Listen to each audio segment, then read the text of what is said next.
Hello everyone, myself is P.S. Bhandari. I am working as Head of Chemical Engineering Department in KK Polytechnic Nasik.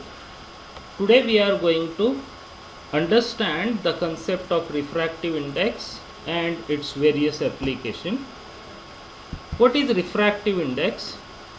It is the ratio of velocity of light in air or a vacuum to the velocity of light in a medium, and therefore by calculating the ratio of velocity of light in vacuum or air to the velocity of light in medium, the refractive index can be calculated.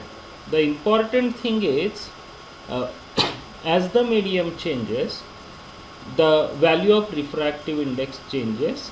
It is also the function of the different properties of the medium as well as operating condition. It is also defined as a property of medium by virtue of which the light by which it changes the direction of light entering into it.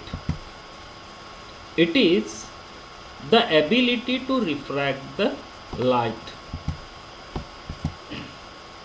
Now when light enters from one medium and when it travels to another medium, there is a change in direction of a light which depends upon the properties of medium such as density of medium. Now this density of medium depends upon the matter content into a medium. For example, if you take a pure water, it's less compared to a solution sugar when the sugar is added into a water. That means the concentrated sugar solution is more dense, whereas the pure water is less dense. This refractive index is also affected by a temperature, pressure and a concentration of solution in case of liquids. However, the effect of these parameters like temperature or pressure varies from material to material. There are some reported studies where the increase in temperature is reported to increase the refractive index, whereas the reverse case is also reported. In another example about the effect of parameters for a substance like benzene, the temperature is reported to have a least effect on the value of refractive index, that is with change in temperature, no change in value of refractive index of benzene is observed. Now let us try to understand what this refraction means and what is its significance. In front of you there is a glass in which some water is poured and the spoon is dipped inside. If we observe it carefully, the spoon appears to be a distorted, or the image of the spoon is distorted. So this distortion of the image is related to or is attributed to the properties of the material known as refraction. And by measuring this refraction or by relating this refraction with the angle of incidence, we can find out the value of refractive index. Now the measurement of refractive index is also based on the Snell's law. What this Snell's law says?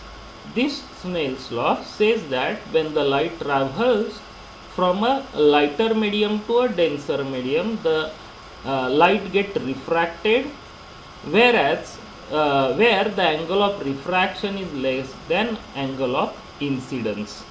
So if we take the ratio of angle of incidence to the angle of refraction is related with the value of refractive index of the two mediums. So we can note the mathematical expression of Snell's law, which is the ratio of refractive index of the dense medium to the refractive index of lighter medium, which is equal to the sine of angle of incidence to the sine of angle of refraction. So N2 and N1 are the refractive index of medium and air respectively. Angle R is the angle of incidence and angle R is the angle of refraction. There are different types of the refractometer which are used in a industry or for various applications. They are handheld refractometer.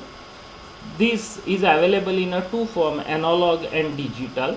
In a digital handheld refractometer, we get direct display of the value of refractive index whenever the sensor of that refractometer is brought in a contact with the liquid or the solution whose refractive index is to be measured. In analog, we have to adjust the sharp and dark interface and the crosshair with the adjacent scale, and the value of the value on the scale is equal to the value of refractive index. So in short, digital handheld refractometer gives you a direct display about the value of refractive index, whereas in case of the analog, you have to adjust that dark and bright interface with the scale, and accordingly the value is measured. These handheld refractometer are used for measurement of sugar content in a fruits or say grapes. Even using this handheld refractometer, we can also note down the water present in a honey. That is, beekeeper uses handheld refractometer. Then laboratory refractometer measures the value of refractive index to the highest accuracy, that is up to 4 decimal places. Third one is inline refractometer, where the any process is going on, and if we wish to monitor the value of refractive index on a continuous basis without taking out sample, then the inline refractometer can be used. Generally in a food processing industry, in a pharmaceutical industry, or in a paper and pulp and various application where the continuous monitoring of the value of refractive index is necessary, we can use inline refractometer. Then the typical values of refractive index are mentioned in the table. For a vacuum it's 1, for a diamond the value of refractive index is highest, that is 2.417. Likewise for water it is 1.33, toluene 1.497. The important application of this concept of refractive index measurement is deciding the quality of lenses which are used for spectacles. So the lens having a high refractive index has minimum image distortion and the maximum clarity, and therefore they are very costly. And higher is the refractive index, thinner is the lens, and therefore for deciding the quality of lens which are used for spectacles, we can correlate that quality with the value of refractive index. Now what are the application of refractive index? So as the sugar content of the fruit changes with the ripening stage, so by measuring the sugar content in the fruit, we can measure the ripening, or we can decide the ripening stage. We can also determine the sugar content during the fermentation of sugar to ethanol, that when the sugar is converted into ethanol, the sugar content will progressively decrease, and which will indirectly affect the value of refractive index. We can also determine the salinity of water. A particular substance, its purity or its concentration can be identified using the value of refractive index.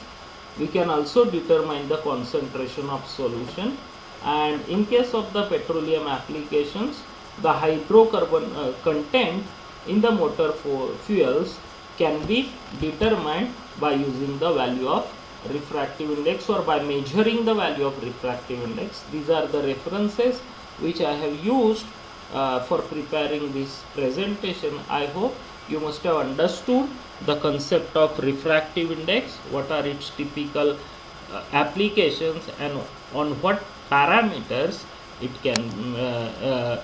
depends. Thank you.